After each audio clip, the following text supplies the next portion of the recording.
بسم اللہ الرحمن الرحیم۔ پیارے دوستوں، مرشد پاک سلطان باہو رحمۃ اللہ تعالی علیہ فرماتے ہیں کہ انسان شریعت کے مطابق زندگی گزارے گا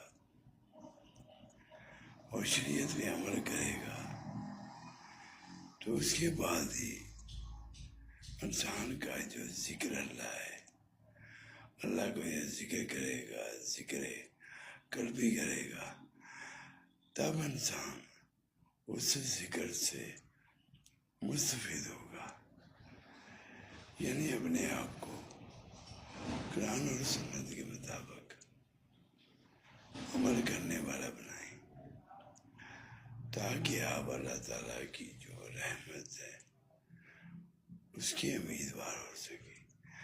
اللہ سب کو توفیق دے۔